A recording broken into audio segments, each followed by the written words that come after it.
काया का रोग कर्म का भोग होता है, इंसान को घबराना नहीं चाहिए। होता है तो काया का जो भी रोग लगता है समझो हमारा कर्म का भोग है, हमारा कर्म कट रहा है ये किसी भी तरह से।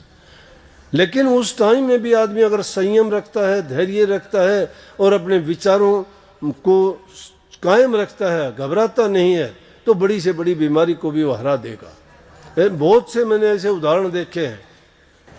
इसलिए ऐसा काम कोई ना करो कि जिसके कारण अब तकलीफ हो। अब उनको पंडित जी को कहाँ यकीन, वो तो उस मुसलवाड़ी की तरह से था। जाके स्नान किया, फिर याद आया अरे रविदास जी के 2 पैसे हैं दे दूं। कहने लगे गंगा मैया रविदास जी ने 2 पैसे दिए थे। वो हाथ फैला के गंगा मैया से पानी में से हाथ निकला और वो लेके कहने लगे रुकना। उन्होंने एक कंगन ला के दे दिया, बहुत कंगन कहीं भी नहीं दुनिया में ऐसा, हीरे जवाहरात से जड़ी चमाचम कर। ये ज़्यादा चमकने वाली चीज़ होती है, बुद्धि भ्रष्ट कर देती है आदमी का। लालच आ गया कि रविदास क्या करेगा, उसको क्या पता, पूछेगा तो बता दो। रास्ता बदल के चला गया, वापसी में गया ही नहीं उसके पास कि भाई अगर पूछेगा तो। रविदास जी को पता था ही, वो तो जानी जान थे, उनको पता था कि क्या होना है, क्या हो रहा है, पंडित जी ने क्या कर दिया। उसने सोचा इस कंगन को अगर राजा को दूं तो बहुत इनाम देगा। राजा के दरबार में पहुंच गया, बोला जी बहुत सुंदर कंगन है, ये लो।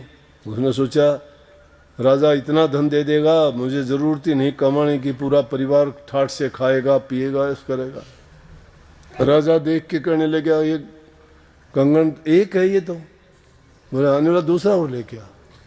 अब दूसरा कहाँ से लाए, अब वहाँ तो होके ही नहीं आया जिसके लिए कंगन मिला था। अब रोक उसने फिर बतानी पड़ी कि जी ये तो मेरा नहीं, इस तरह से बात थी। बोले हम नहीं मानते। दरबारियों को लेके पहुंचा रविदास जी के पास, जाके प्रणाम करी। रविदास जी माफ़ कर दो गलती होगी। बोले क्या हुआ पंडित जी, गंगा स्नान से आ लिए आप? ने बोला आ लिया, कई दिन हो गए। बोले अब तो और आफत आ गई, आप संत हो, मुझे बख्शो, हम गलती करने आ रहे हैं, आप बख्शण आ रहे हो। बोले क्या गलती होगी? रविदास जी हंसने लगे। बोले कि जी इस तरह से मैंने आपके पैसे दिए तो गंगा माई ने आपके लिए कंगन दिया था और मैं लालच में आ गया, मैं राजा के पास लेके गया। राजा बोले या तो दूसरा ला, नहीं तो तेरे सारे परिवार को मैं कैद में डालूंगा या जान से हाथ धोना पड़ेगा। आप बचा सकते हो, आप बचाओ।